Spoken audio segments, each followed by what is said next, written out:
A very good evening to you. Thanks for joining us on the Friday edition of the show from Lagos, Nigeria. I'm Yemi Adebayo.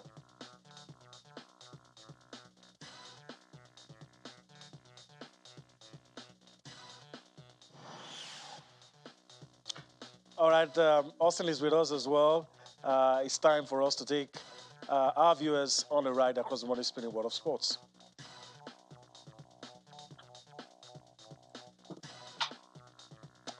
Okay, it does appear like I might have to continue.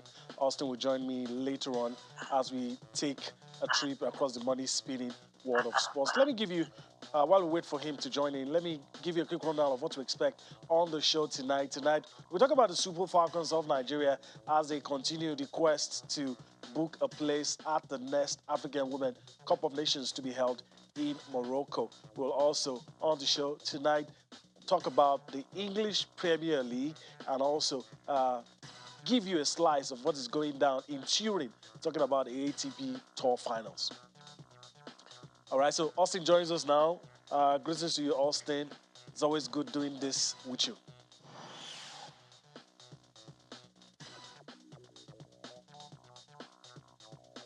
Okay, Austin, you might have to mute your audio so that we can have this conversation and get it going on the show. There's a lot we want to do tonight.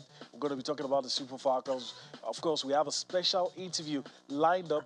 You didn't let the cat out of the bag yesterday. I wouldn't do that until we're ready to do that. So let's keep that on the wraps for a while. Let's talk about the Super Falcons of Nigeria while we wait to get our ducks in a row. Let's talk about the Super Falcons of Nigeria and talk about their preparations for that qualifier, that last hurdle they will be playing as they seek to qualify for the 12th Africa Women Cup of Nations. That, like I said, is going to be holding in Morocco. So we'll see what happens with that one. As part of preparations for the final round of qualifying series, the girls will be camping at the Federal Capital Territory in Abuja. All right. So that's what's going to happen with the Super Falcons of Nigeria. All right. Austin is with me. Let's take it from here. Austin, there's a lot to talk about on the show tonight. I'm pumped up for this one. Technology cannot stop me tonight. I mean, it's good to be on the show. Sporty greetings to you and, of course, our viewers from all over the world. Still an action-packed world of sports here, and I heard you, read out some of the things we'll be talking about today. The Super Falcons, they, said for the AFCON qualifier. The AFCON qualifiers, they need to get ready because, as you can see, countries are closing the gap every day when you talk about women's football. And, of course, Mama Lady Sundowns, the ladies are the first champions of the CAF Women's Champions League. Surprise, surprise, because nobody gave them a chance against Saska ladies of Ghana. So congratulations to Mama Ladies Sundowns. I did say we're going to have a special guest on the show tonight. I teased it last night. Hopefully that guest will join us. We're waiting for him to come. When he comes, we'll talk about it. And I'm sure you guys will be super excited to see this special guest. I mean, so much still going down as regards the Super Eagles of Nigeria and Coach Gernot Rohr. That conversation will not end till the Nigeria Football Federation, the Ministry of Youth and Sports Development, and Gernot Rohr sit down, come to an agreement, and tell us the way forward with this Super Eagles team. So it's still a major talking point. Football fans in Nigeria, get into any Twitter space, get into Instagram, TikTok, social media is buzzing, and it's Gernot Rohr and the Super Eagles. Yeah, as much as I wanted us to avoid talking about Coach Gernot Rohr and the Super Eagles, it just so happens that you can't avoid talking about it, and it's a ticking time bomb. Whatever we decide to do, we have to be smart with it. If you decide to let the man go, you have to prepare for the aftermath, and if you're going to keep him as well, you have to ensure that we don't jeopardize our chances of making it to the World Cup and also of doing well at next year's African Cup of Nations. There's so much, there's so much tied around this. And it's a good test of leadership. It's a good test of character. It's a good test of where we're going as regards the direction of football development in Nigeria. And in all of this, let's not forget that football is not just tied around the Super Eagles of Nigeria. Yes, I know we've got the AFCON coming and the big one, the World Cup in 2022, which we must qualify since we've reached the playoffs. But Yemi, as the ministry is speaking to the NFF, remember that the Falcons are there, the Falconets, and of course the Flamingos, and the under 17 and under 20. So it's holistic. We should be thinking about deliberate planning now, bring about policies that will, stop what is going on now with Coach Gernot Raw. What's going on? Football is so big in the country. Why is it so difficult to rebrand it, to package it in a way that it will be self-funded? I know the Nigeria Football Federation, they always talk about this, but I know in all of this, there's a big financial problem in the center. And until that is solved, we'll continue to have this sort of, conversation. So, yeah, I'm waiting to see how they will handle this one, what will come out of it. And at the end of the day, it might just be what we need for proper development of football in Nigeria. Not forgetting that we also have the committee that has that 10-year football plan mandate. So now they know that there's a big problem that they have to solve. Yeah, there's a big problem, and I agree with all that you've said. Look, you've listed quite a number of things that we should look at. We're going to be talking about the ladies in a bit. What about the league as well? It appears like we're always using the Super Eagles to cover the cracks. We're always using national team football to cover some of the inadequacies, of football, of the football administrators and the round letter game in Nigeria. Nobody's talking about the league, for instance. That's supposed to be the bedrock for development. Nobody's talking about that. Nobody's talking about the ladies. Yeah. I consider it a shame that, countries that are less, no disrespect to all of them, countries that are less talented. When we started women's football in Nigeria, some of them were nowhere to be found. Now they're catching up. We thought it was a problem on the global stage. Now, even on the African continent, we can't seem to pull our weight, and that's really sad. But let's talk about the Falcons a little. We've already talked about them. Of course, they will be in camp from the 22nd to 30th of November as they prepare for that crucial AFCON qualifier against the Ivorians. And what you have on your screen is a list of the players invited. You have goalkeepers Oyechukwu Okeke from Bayelsa Queens, Ibubeleye White of Rivers Angels, Uchenna Chukwu of Nazareth Amazons. For the defenders, Onome Ebi, Maureen Okpala, Patricia George, Ashley Prompter. You also have Miracle Joseph, Joy Duru, Nicole Payne, and Michelle Alozie, Glory Edet, and Akudo Ogbola. There's a good mix of foreign-based players and players plying their trade on the domestic scene in this one. For the midfielders, you have Adekite Dada, you have Peace Efi, you have Yetunde Aluko, you have Amanda Badinoju, you also have Goodness Oyebuchi, Grace Igboamalu, Tony Oyedupe Payne, Regina Otu, Christy Ucheibe. Those are the names. She plays in Belarus, Minsk FC. For the forwards, the usual suspects have Rashida Najibade, Esther Okoronkwo, Marianne Izinago, Desire Oparadozie. She plays in France. Vivian Ikechukwu of Rivers Angels. Gift Monday. She plays a trade with FC Robo. A lot of good things has been said about Gift Monday. Then you have Juliet Bassi. You also have Shinoyere McLeans. She is based in Poland. So these are the girls that have been invited, and hopefully we'll be able to get the job done and scale that hurdle. All right, Austin, is that time that we've been waiting for to have that special chat on the show tonight. I still won't let the cat out of the bag. I'll let you do that. Because it's a special night and we want to have this conversation, not just talk about the Ultimate Fighting Championship. We want to celebrate a son of Nigeria that has made us so proud, and we're super proud of this guy that each time he gets into the octagon at the end of a fight we hear, and still, sport fans, let's go to Los Angeles. That's where undisputed UFC welterweight champion of the world, Kamaru Usman, joins us on Sports Tonight. Good evening, champ. It's good evening in London. I don't know, it should be afternoon in Los Angeles. Good to have you on Sports Tonight.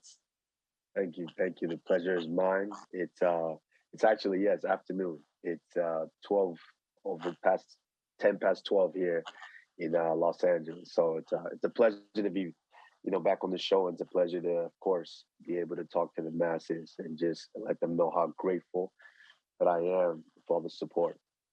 Awesome. Kamaru Usman, on behalf of Nigerians, home and abroad, we are so proud of you. Thank you so much for all you have done. Each time you get into that octagon with the Nigerian flag, you rep the country, you sing our music, you dance, and then you go out there and you dominate. After UFC 268, beating Covington for the second time, Kamaru Usman, when you look at that division, what else is there to prove? I mean, it's not so much of what else is there to prove to anybody. It's what I want to do for myself. I'm now in a position that it's very rare that a lot of people find themselves in a position to where you've beaten everybody, and now you have to beat everybody again. Because when you beat somebody once, people say, "Oh, well, maybe it was a bad day, maybe it was this, maybe it was that." Then you do it again, and then again, and then again. So it's starting to, run out of kind of things to do in that division. But for me, I like to do some of the things that are out there, that are big, that are, scary, that most people might think, oh, it won't happen. So, like I said, it's no secret. I'm the pound for pound best mixed martial artist in the world.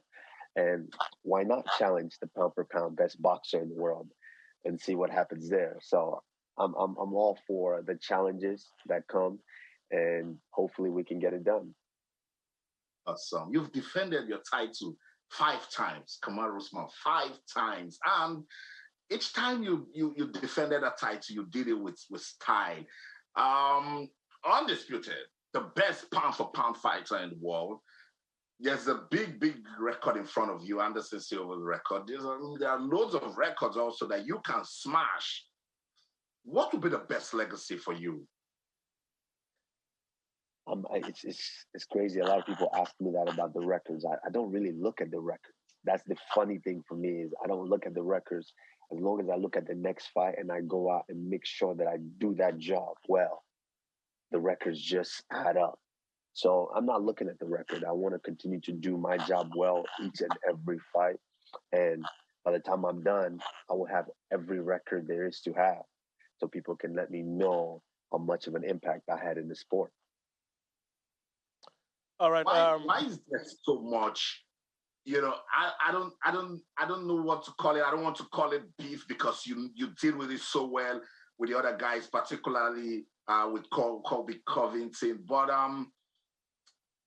he was saying a lot of trash talks about being clean, about this and that. But I thought we saw love after the fight. Was it all fake love? For me, it's always fake love. When someone says whatever they want to say leading up to a fight, and then you get in there and you deal with them the proper way that you're supposed to deal with them, they have no choice but to show you that love. And so that was that at the end of the fight. But I like it. It's become part of the sport now. It's become part of the game. And these guys, they say anything to try to build themselves, to make themselves feel big and giant. And at the end of the day, they know they have to step in there with the African lion. And when they do, they realize, okay, it's time to show love. All right. Once again, thanks, Kamaru, for joining us on the show tonight. Yemi from Lagos. The post-match interview, after you defeated Covington, you hinted that you might be interested in fighting Canelo Alvarez, in boxing. And a lot of people want to know, what's the fascination, mixed martial artist going into boxing, but it doesn't seem the other guys want to come to your turf. Yeah, it's not necessarily the fascination. It's just that we're courageous enough to want to go over there and challenge them. And they don't seem to be that courageous to come over here and challenge us in MMA, because they, most cases, they know what would happen. And, it's just, that's just the difference in how we are. we're those guys who are willing to step up to those challenges and go out there and put it on the line. And these guys don't seem to be that way. So that's why you get more of us going over there to boxing as opposed to them coming to MMA. Okay, let me just throw this one in as well. Are you thinking of leaving the division? I mean, you've beaten everybody around, and the last time you were going to fight Masvidal, I was a little scared, but you made it look so easy. And so, I don't know. Are you thinking of leaving that division? You talked about not wanting to file Israel at days on, and maybe unless Dana White puts kind of money that will make both of you sit down and have a chit chat. But I don't know. What are the plans? Are you remaining in that division? Do you want to change? No, no, you can't. I can't leave That's my division. It's the Usman division. I can't leave my division. It's like building a mansion and you just want to leave the mansion for everybody. Oh, this is mine. This is my division. I don't plan to leave the division. I know everyone keeps asking, would you go fight Israel? Fight Israel. And I've said it several times. Two Nigerians with belts is more important to me than one Nigerian with two belts. So no, I don't plan on challenging Israel for that unless, like you mentioned, if Dana White says 100 million, you two don't ever have to fight again. Sit down and have a conversation. I'm sure me and Israel would sit down and have a conversation. But no, it's all love for me, and this is my division. All right. So, Kamaru, Okay. let's bring the conversation, back home. After the fights, during the Octagon interview, you said, Naija, we don't show them. Now we did here. You said something about AKO. Can you tell me what was that all about? Yes, of course. When you, like I've said before, when you are Nigerian succeeding abroad, everybody gets this idea that, oh, he's no longer Nigerian, or he's not Nigerian. Have of Nigerian parents, and that's it. I had to let them know that I be correct Naija, not be say no shaking, not be say talk. I was born and bred in Nigeria, so you let them know that. And of course, it's hinting towards my plans for the future. I'm in a position right now to where I can, potentially affect change and start something that can leave a lasting legacy. Which is why, I had to give them that message because I've recently partnered with AKO. I'm one of the partners there with the 5-4 company, which is the parent company for AKO, which AKO is the African Knockout reality show. And so we've partnered up because now it's time for me to start to create that foundation in Nigeria that's going to leave a lasting legacy and potentially lead to the next Kamaru Usman that's going to be up here representing for Nigeria. Awesome. Awesome. Sounds good. Let's talk about that homecoming in June. What did you see? Do we have the talents back home? Is there a need for proper development? And with the African knockout you just talked about, are we going to be seeing more homecoming for Kamaru Usman and proper development? Yeah, I mean that was the biggest thing is being able to find the right company to partner with to be able to potentially do this. Um, as most people know, being able to create something that will affect change is something that I'm very, very passionate about. And so teaming up with 5-4 company and my partners there, um, we're able to basically they've already laid the foundation. They have the platform with the African Knockout Show. Now we have a platform to be able to scan and search for those talents, for those kids who really, for those youths and those people who really want to participate in this sport to potentially change their lives for the better. And with that, they've already done a season of the African Knockout Show, which was amazing. They put a lot of work behind that, and my partners have done a good job. And now me stepping in is time to give that the notoriety that it truly deserves, because being able to hear the stories of some of our fighters, our young fighters growing up in Nigeria, to and following their stories to where they eventually get to the status that I am in right now, it's going to be an amazing thing. And of course, with my partnership with the 5-4, it's a strategic partnership, and we want to make sure that we not only do we do the show, but we are creating a platform to be able to host different events that's going to really, really give, you know, not just Nigerians, but Africans and as a whole, that startup to be able to get to this level. Awesome. Just hold on, champ. We'll get back to you with sports tonight on your award-winning sport-loving channels, television. We're so popular. The champ, Kamaru Usman, with us. Let's go on this quick break. When we come back, there was a time Kamaru Usman won a fight and he yelled, "Put some respect to my name." We'll find out if he's got that respect now. Don't go anywhere. Stay.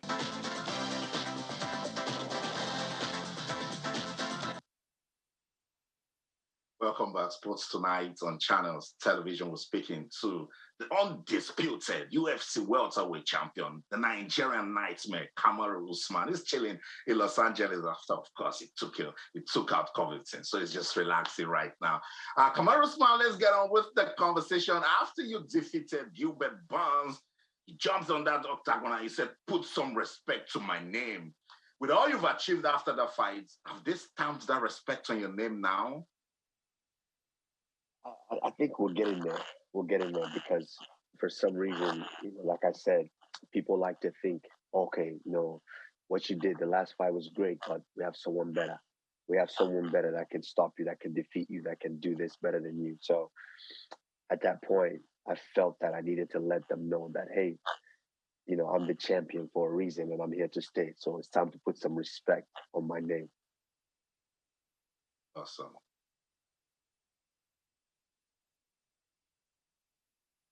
Kamaru Usman. So, I believe I'm slowly getting that respect. Yeah. Okay. That's good to hear. All right, let me jump in and ask you what I'm about to. You've given a lot of people second chances, given them a second chance to bite the apple, and I'm interested in knowing what goes to your mind when those guys come at you again. Some of them say, "Oh, you didn't beat me the first time," and all that. Does it come across your mind that they'll come better prepared, or there's a chance that they might stun you in a way? Well, most of them they say you didn't beat me well. You didn't beat me well. So, yeah, I mean, it's I know that because I felt them the first time. I've been in there with them the first time. So I know that they're going to try harder this time. They're going to try and do whatever they can to change their tactics and different things. But at the end of the day, like I've said, I continue to develop. I'm not just a fighter and that's it. I continue as a mixed martial artist. I continue to grow and I continue to work on my skills. So by the time they step in there the second time, they're not fighting the same guy. They're fighting a completely different guy. Okay. So a lot of people want to ask in the lifespan of a mixed martial artist, or as with all sports, does retirement comes to your mind while you are in the sport, or an incident happens that makes you start thinking of retirement? Well, this is the thing for every athlete at the height and at the top of the game is you have to be honest with yourself in knowing when it's time to get out of the sport. Because I heard this when I was, starting the sport, and it's you want to retire from the sport. You don't want the sport to retire you. And fighting is kind of one of those things that Father Time never fails. At some point, it's going to catch up to you, and these young guns are going to come in and they're going to show you that it's time for you to move on. So yeah, I mean that's the game. Is I have to be honest with myself and knowing that when that time comes, that I'm not what I used to be. It's time to move on. So Kamara, I look at the welterweight division and I'm saying, what's next? Who is next? Who is going to come around and get some Niger feeling and go back home? Kamzat is getting mentioned recently. What do you think about the lad? You think he's going to have a chance to go against you soon? I mean, the way they're pushing him fast, and they're giving him a lot of hype. So, that's great if he makes it there. I mean, he's not there yet because if you're not even ranked in the top 5, it's hard to make an argument that you deserve to fight for the title. So He's making he's doing the best that he can with the opposition that he's being presented. So, you know, they're pushing him fast, so he could potentially get there to me by the time I say, oh, it's time for me to move on. And if he does, I'll deal with him the way I deal with everybody else. The vibes before the fight, all of the trash talks, the preparation, and then that walk into the octagon.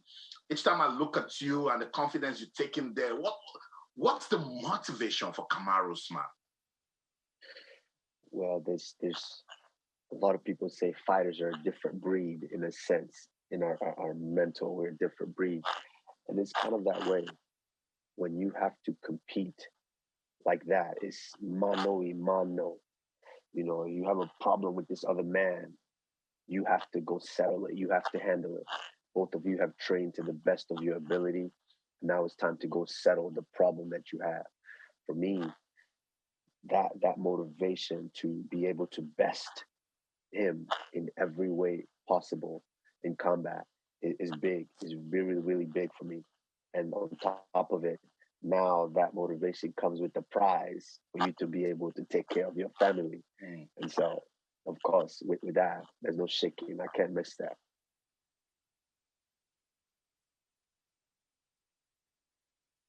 Okay, Kamaru, let's just throw one more and then we'll wrap up this conversation. The Ultimate Fighting Championship. I asked you before, but I'm going to just turn it down a bit. What would you want to be remembered for?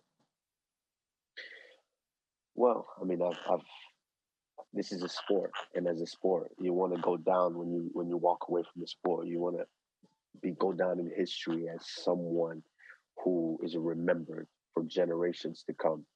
And of course, that's one of the biggest things that I want to be known for as an athlete.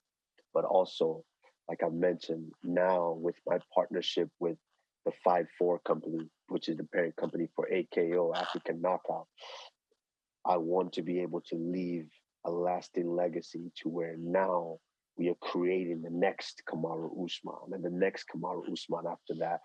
And that's it's an amazing show. They've done a great job with that AKO show. And season 2 will be including talents from all over Africa. And I will be working with the teams, as a world-class coach to be able to just kind of help aid them in helping to get them to that level to where these guys can go worldwide and be able to compete everywhere. So, you want to leave that legacy to be able to change lives for the futures to come. Awesome. Dana White says if Kamaru Usman is not around, Covington will be the welterweight champion. Do you agree? Yes, I agree. I think, and I said it before the fight, there's certain generations and certain times that people have to understand that in that generation where you lived, there was somebody that was better. And that's something that Kobe Covington has to live with right now, is that he's in a generation that the Nigerian nightmare, Kamaru Usman, lived. Awesome. Kamaru Usman, what do you want to say to your fans, to the Niger people, before we let you go tonight? I just want to say thank you from the bottom of my heart for all the love and all the support. I know 5 a.m., 6 a.m., you guys are waking up in Nigeria to be able to watch these fights. So I want to say thank you, all of the support. We've got big things coming with the 5-4 company and the AKO, African Knockout. We've got big things coming. So stay tuned for season 2. And of course, I'm going to do my best to get back home as much as I can. So stay tuned.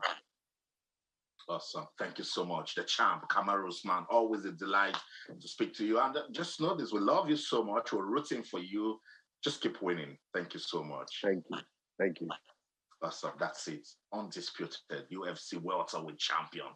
Kamaru Usman speaking to us from Los Angeles. Let's get the conversation going. You can send us an email, sportstonight@channelstv.com. What do you have to say to Kamaru Usman after listening to him for about 30 minutes or more? He's been talking to us, sportstonight@channelstv.com. I'll read your messages on the show tonight. Let's hear you talk about the champion. Each time I speak to Kamaru Usman, look, welterweight division, the other guy should forget about it. That's the way it is. I mean, the same words he used at the post-fight is what he used. I mean, people like Kobe Covington have to live with the fact that in their era there was a fighter who was better, and that's the Nigerian Nightmare. So they have to live with it. He's beating everybody. He's giving a lot of them second chances, and yet they couldn't take it. So they will have to live with that, and we're proud of him. I hope he continues to win. And if the fight with Canelo, I'll be interested in seeing that if the fight with Canelo comes through, even though Saul Alvarez has said, "Look, I'm not interested in fighting this dude," and but we'll see, we'll see.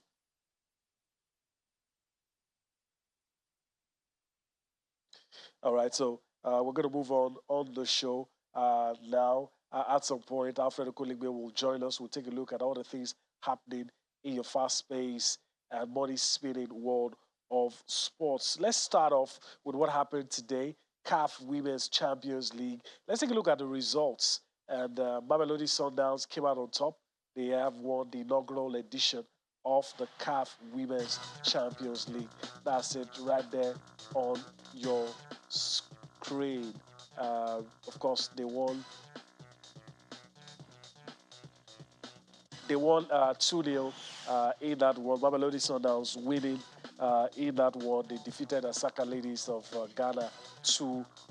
Of course, you saw the route that took them to the final. So that's it. At some point, like I said, we're going to be joined by Alfred Okolingwe, who will be telling us his thoughts on all of the things that happened in the CAF Women's Champions League. Let's move on the show. Let's listen to some of the managers as the English Premier League returns. Some of the managers bury their minds talking about international breaks, how they're not happy. A lot of their players returning with injuries, a lot of their players coming down with COVID. First, let's listen to Jurgen Klopp talking about how he is unhappy with international breaks. Then also, we listen to Pep Guardiola confirming that Kevin De Bruyne has tested positive for COVID 19.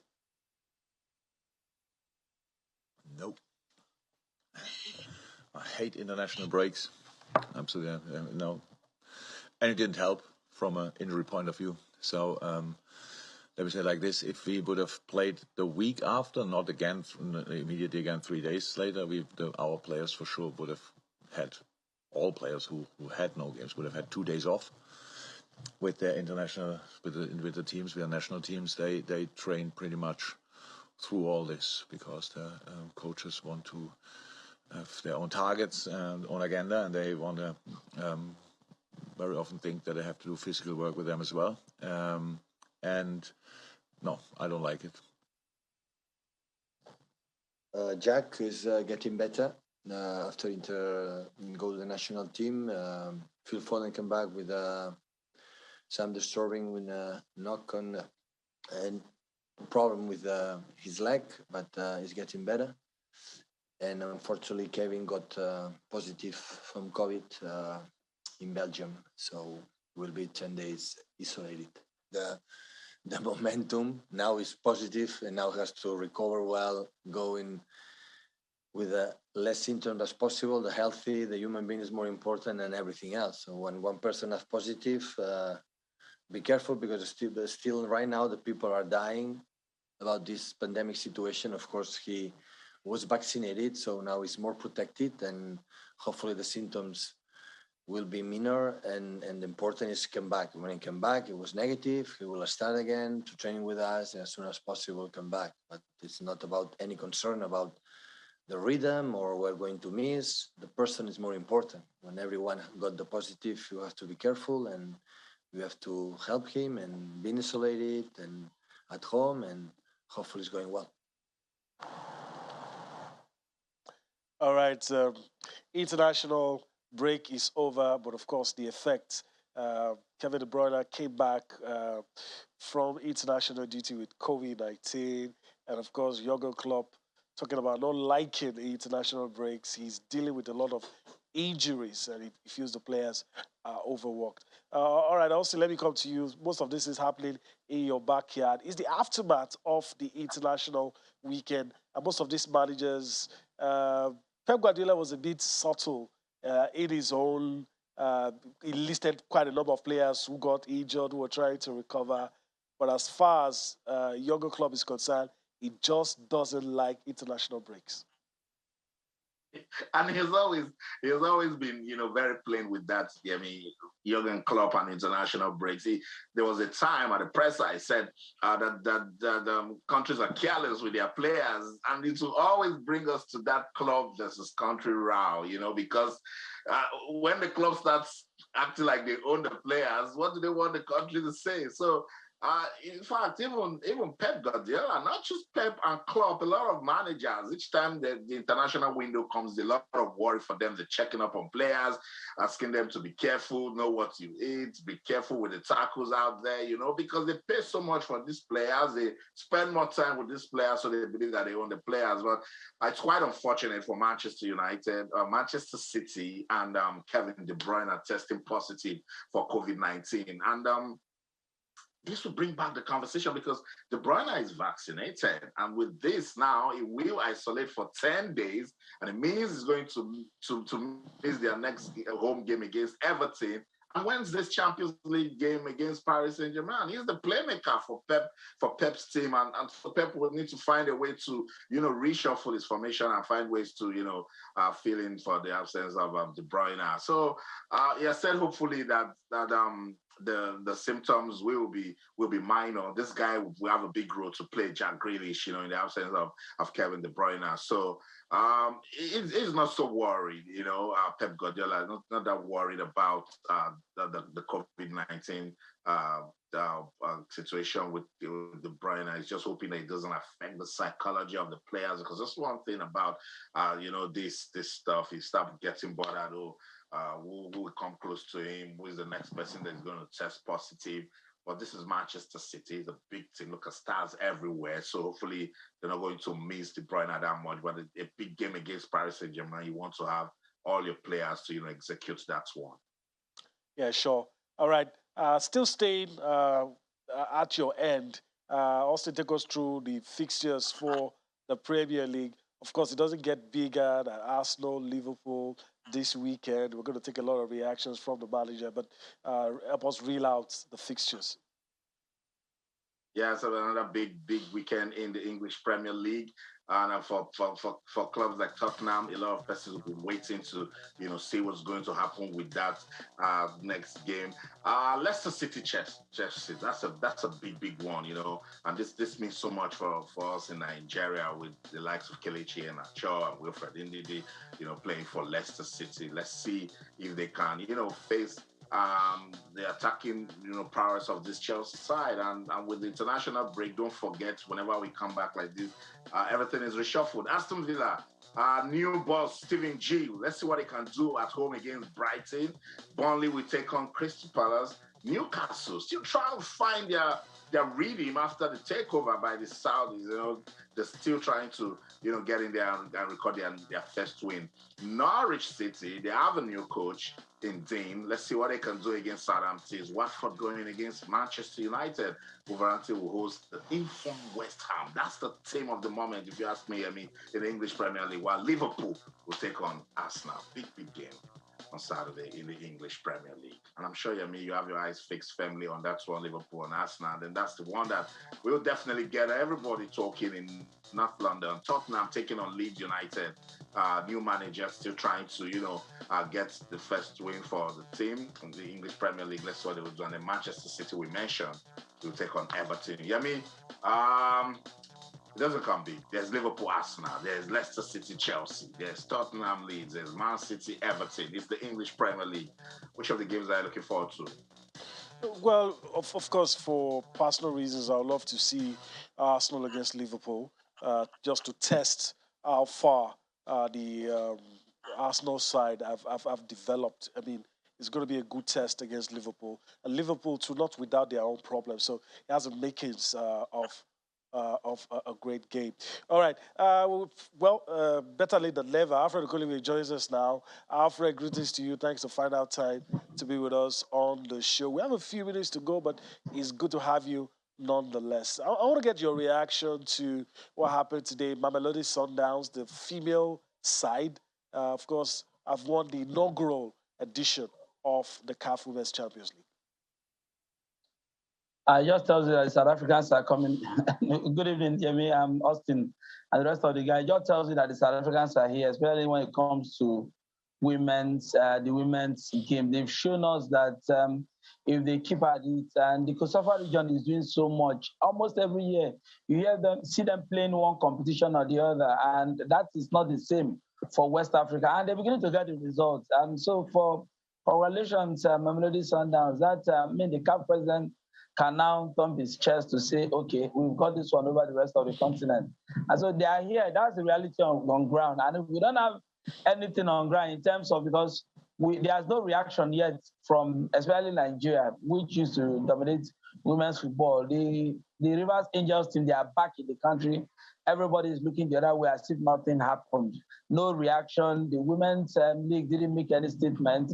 The NFF, neither did the NFF make any statement. So it's business as usual. No reaction. And let's just wait for the next competition to come and see where the level that we have reached this time. All right, we'll see. All right, let me also get your thoughts on the English Premier League, Alfred, quickly. It doesn't get bigger than Arsenal and Liverpool and some of the other matches, but let's get your thoughts before we listen to some of the managers who will be involved with their teams tomorrow.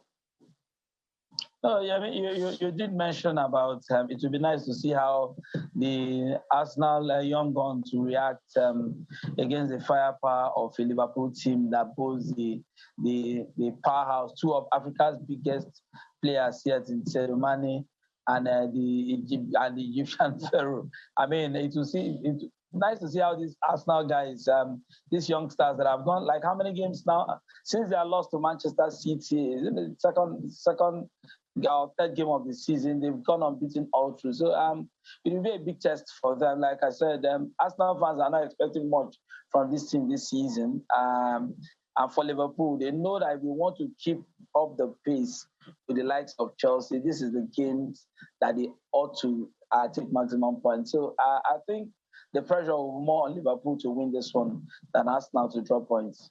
All right. Okay, let's go for a quick timeout. And when we return, we'll wrap things up on the show.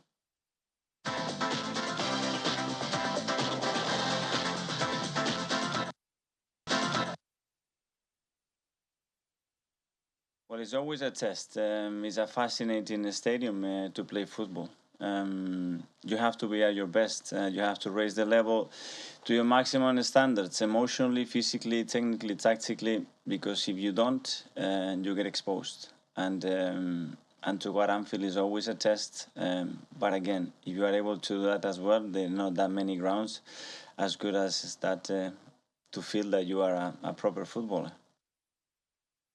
I think Jurgen and the staff have managed to bring the club to the best moments in their history and to sustain it, which is probably the hardest thing to do. So they have transformed. First of all, the energy around the place. I think the cohesion and the energy they have created on that stadium is something special. And Jurgen has done that in other clubs that he's been. So it's a talent that he has. And they have built from there. And obviously they've been extrememely successful.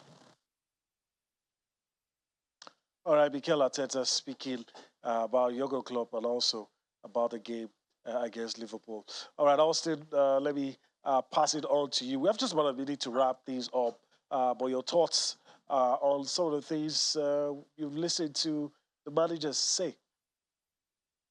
Yeah, I think that's a big test for us now, particularly with the new form that they're trying to get into playing, going away to Anfield. We'll do a lot for this Mikel Arteta's team. Let's see if they can actually, withstand that Liverpool team that is also in desperate need of points. And, I said what I said about the international break. When you come back, players are trying to get into it again. So a lot of things have been reshuffled. So Mikel Arteta and his team can believe they just need the right mentality to get into that one. But look, that's a big fixture where anything can happen, can go anywhere, So we'll just wait to see. At this stage, the managers can only be optimistic and they hope for the best. But I know it will be a big, big test for the Gunners. All right, it's going to be a big test for the Gunners. That's a good place to leave it on the show tonight. First, I want to thank Alfred Okolingbe for his time on the show. a few minutes, but of course, those few minutes were very good. So thank you, Alfred Okoligwe, for finding out time to be with us on the show. All right, so that's Alfred Okoligwe, and that's our parting shot on the show tonight. We do hope that you've enjoyed everything we'll be able to bring to you. We're back here again next week. I'll be right bye. Bye now.